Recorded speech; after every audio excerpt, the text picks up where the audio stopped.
Hi everyone, welcome back to the channel. Today I'm going to be talking about the world of rum.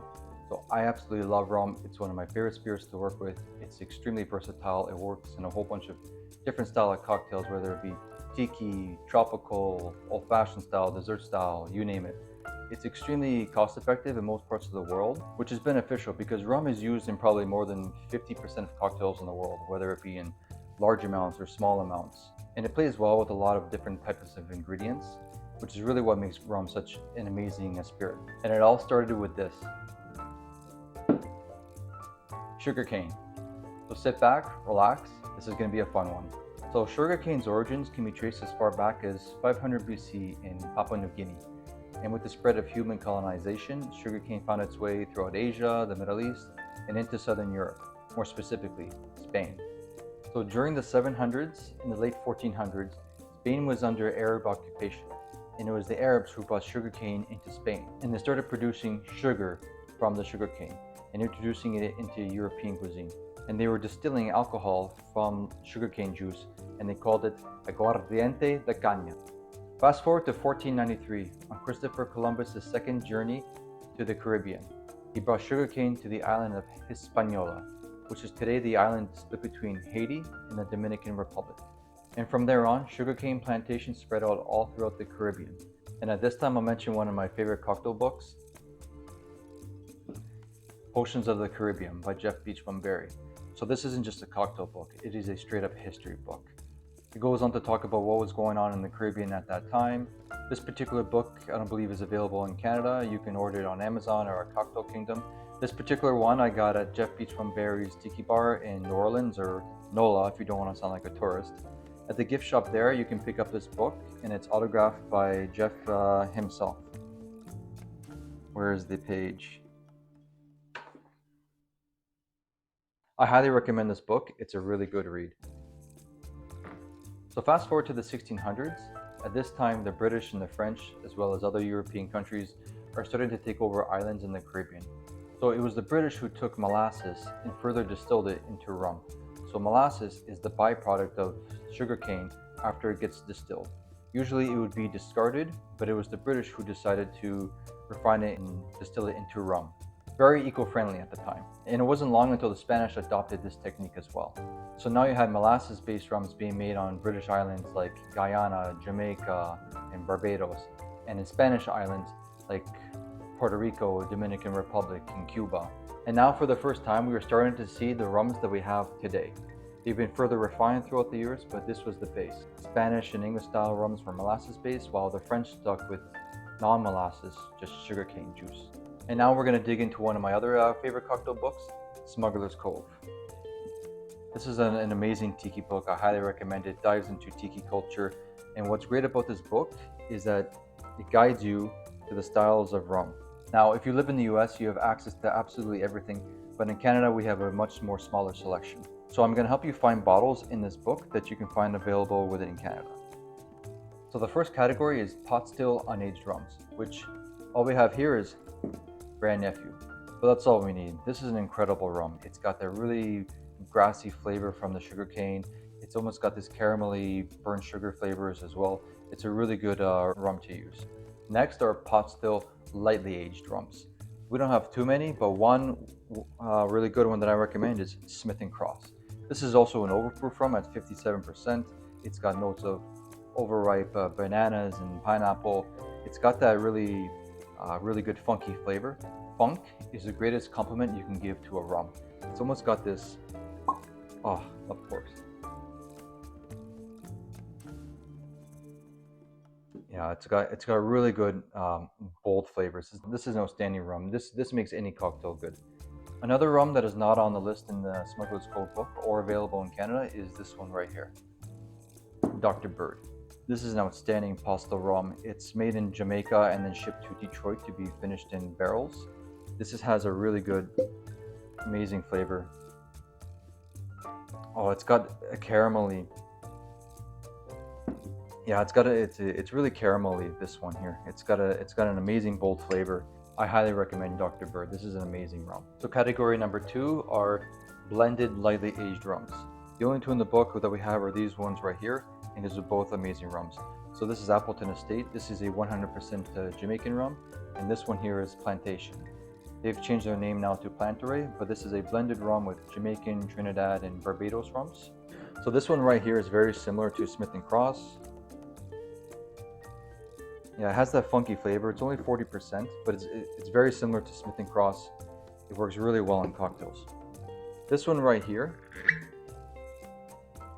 because this is a blended rum and it's only got 1/3 as a Jamaican rum, it doesn't have as much funk. It's a little bit more softer. It still has a similar notes of overripe pineapple and bananas. Really good rum. So these are both really good workhorse rums. So what qualifies to me as workhorse is that it has to be cost effective, because they're rums or spirits that you're going to use a lot of. You're going to be rebuying those bottles over and over again. And secondly, it has to work really well in cocktails, which these two do. Some honorable mentions that are not available in Canada that I highly recommend is this one here, Diplomatico. So it's a Venezuelan rum. It's more of a sipping rum. It comes in at 47% ABV. So because it's got a higher proof, it would work well in a lot of cocktails that have more sweeter ingredients. So you get the higher proof of this rum. It punches through more of the sweeter ingredients and more balancing out the cocktail. Also this one here, Real McCoy 3. This is a really good rum from Barbados. It's very similar to the Plantation. Another rum that is not mentioned in the book that I believe falls in this category is Probitas. This is a really good rum. It's made at the Foursquare Distillery in Barbados. It's, in terms of funk, it's similar to, I'd say it's more funkier than the Plantation, but maybe not as funky as the Appleton, but it's pretty close. Next in category 3 are blended aged rums. So we have this one here, another one from Plantation, Grand Reserve. I really love this rum. So this is a really good workhorse rum. It comes in at only $35. This one's pretty sweet. It's still got notes of the overripe pineapple. That's the biggest ingredient. It's very caramelly as well on the finish. You also have Eldorado 12. This one's a little bit more expensive, maybe about $50 a bottle. But this is a really good rum. It's also a Demerara rum made from Guyana. And also, you have the Real McCoy 5. So another one from Real McCoy. This one is not available in Ontario, but you can get it in Alberta. So the Real McCoy 5 is similar to the Plantation Grand Reserve, but it's not as sweet. You don't get as much of that sweet overripe pineapple. So if you don't like sweeter rums, then I highly recommend this one. Category number 4. This is a big one. These are column still aged rums.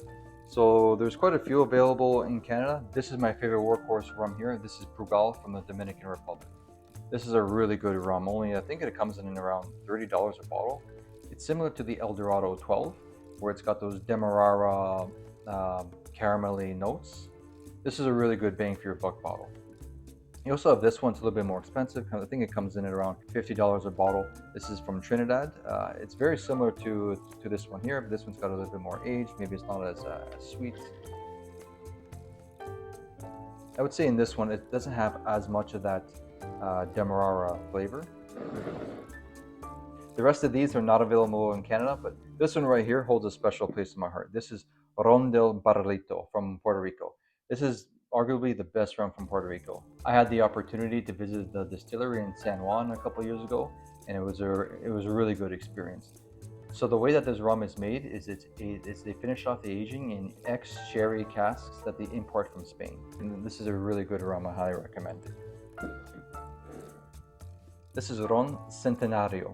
This one I picked up in Costa Rica last year. This is a really good one, and what I like about this rum is that you can tell they use their local ingredients. So cacao is widely grown across Costa Rica, and you really pick up on those cacao kind of chocolatey notes in the rum.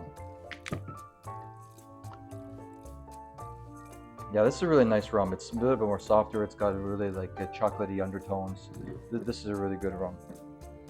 So one type of rum that we have a lot of access to here in Canada is Havana Club. I don't have any of those on hand, but if you're ever in Cuba, this is a really good brand to go for. Is Ron Santiago de Cuba.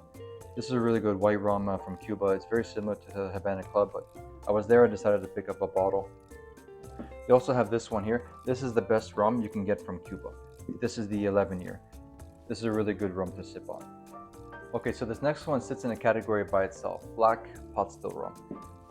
So this one unfortunately is not available in Canada, but I highly recommend it if you're ever in the US. This is a really good rum. It's very similar to the Dr. Bird, it's just a lot more darker in color, not as gold. So this rum is made by Ed Hamilton out of Jamaica. This is one of the best rum brands, in my opinion, in the world. They're really good bang for your buck rums. I highly recommend this bottle. So next are black blended rums. Here's my workhorse for this one, is from Gosling's. This is a really good rum. This rum here really has that, of all the rums, really has that molasses flavor, but it's still got that caramelly Demerara type of flavor to it as well, some vanilla undertones.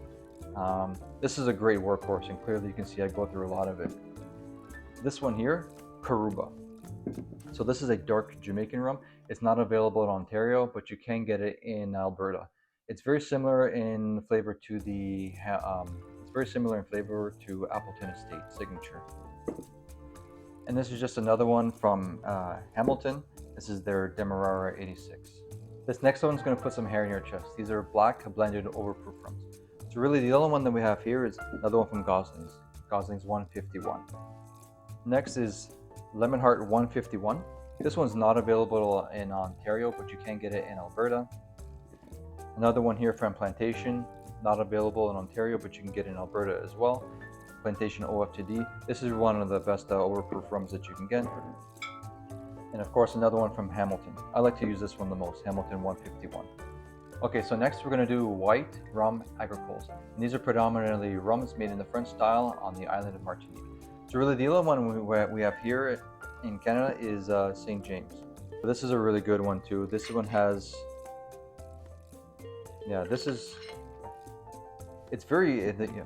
this one is very grassy and sweet. One that I really like to use is Rum JM. This is a really good one as well from Martinique. This one's not as grassy and sweet as the St. James. It's a lot more subtle. It doesn't have those, it's not as sweet. It's a lot more softer. So this one is not available in Ontario, but you can get it in Alberta. So the next category are aged rum agricoles. So unfortunately, we don't have any available in Canada at the moment, but I have another one here from Rum JM. We used to have one by St. James, but it's not available at the moment. So what you can do is just take the St. James white and blend it with the Dominican rum to kind of get those, get the flavors, because this one is very different. Yeah, so this one is not as grassy. It's got a lot more barrel notes to it. It's closer to, I'd say, it's halfway towards a Dominican rum. It's got some age to it. All right, for this next one, we're going to Mexico, and I don't mean tequila. This is charanda. This is a really good rum. Ooh. This is closer to the Dr. Bird that I mentioned at the beginning. It's got the pot still flavors. It's not quite as funky, but it's very similar. I highly recommend picking up a bottle of this rum. So the first cocktail that we're going to do today is the Bombo. So this cocktail originated in the 1600s in the Caribbean. So the rum that you can use for this cocktail, you can choose whatever rum you want. Traditionally, it was used with the more higher proof rum, so that's what we're going to be using today. So we're going to do 2 ounces of a lightly aged pot still rum.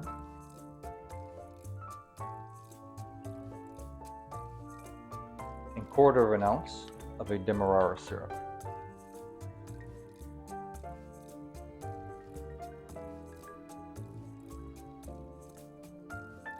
Add ice. So if you're new to stirring cocktails, I'll show you a technique that I use to help me. So typically you're just supposed to be using one hand. But what I do is I would stick my second hand on top of the spoon. So really don't concentrate on what my hands are doing, focus on what the spoon is doing in the glass.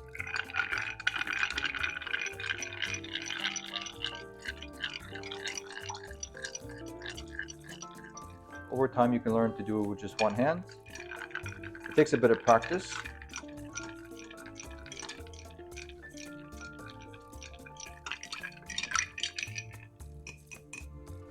And we're going to strain over a large ice cube into an old-fashioned glass.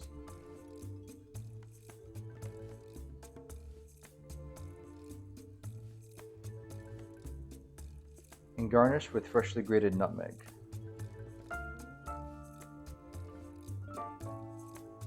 And there you have the Bombo. Cheers. All right, let's give this a sip.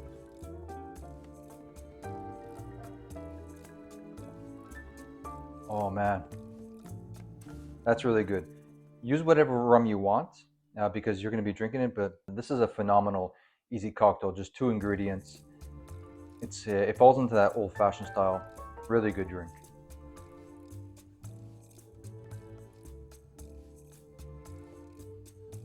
So the next cocktail that we're going to do is just known as grog. This cocktail was invented in 1740 in the open ocean by British Vice Admiral Edward Vernon.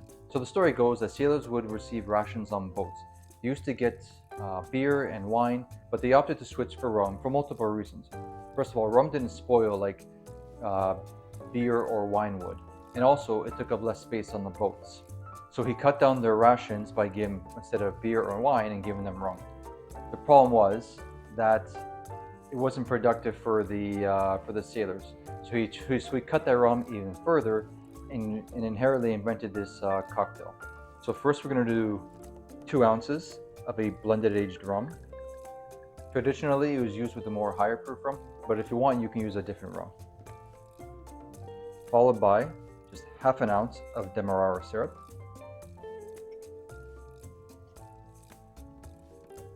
And half an ounce of lime juice.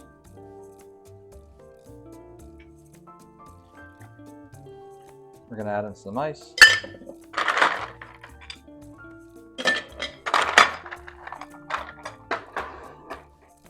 And shake. We're going to shake this for about 10 to 15 seconds. If you want to make a more refined version, you would double strain this into the glass over ice.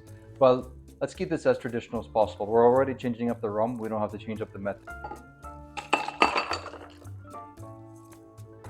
We'll add in some more ice.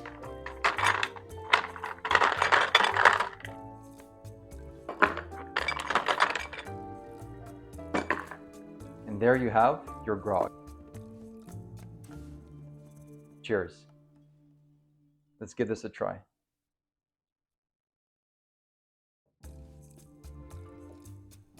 That's really good. So for this cocktail, use whatever rum you want as long as you're going to enjoy it.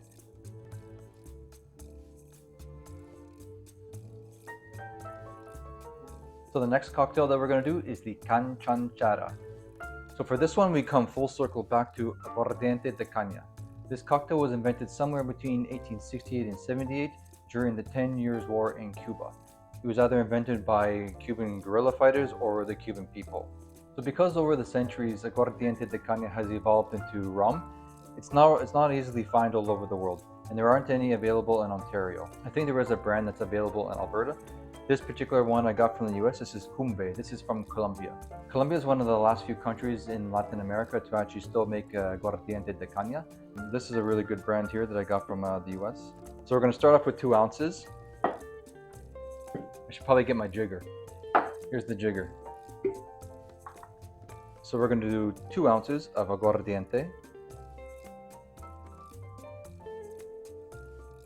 3/4 of an ounce of honey syrup,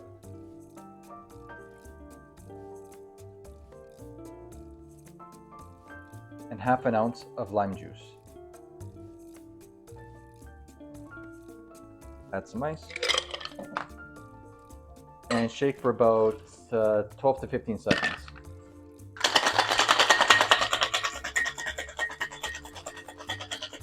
We're going to add some more ice cubes to an old-fashioned glass.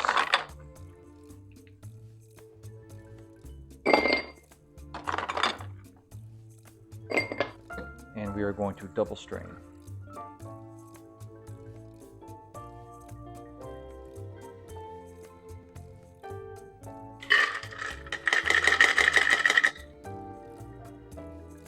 And we're just going to garnish with some lime wedges.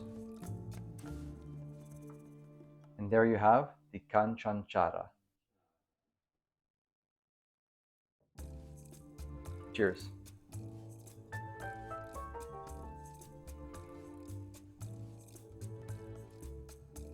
Another really easy 3-ingredient cocktail. It's very nice and subtle. You got the anise coming through. You got the anise coming through from the aguardiente. The honey syrup gives it a nice roundness to it. It's a really good light sipper.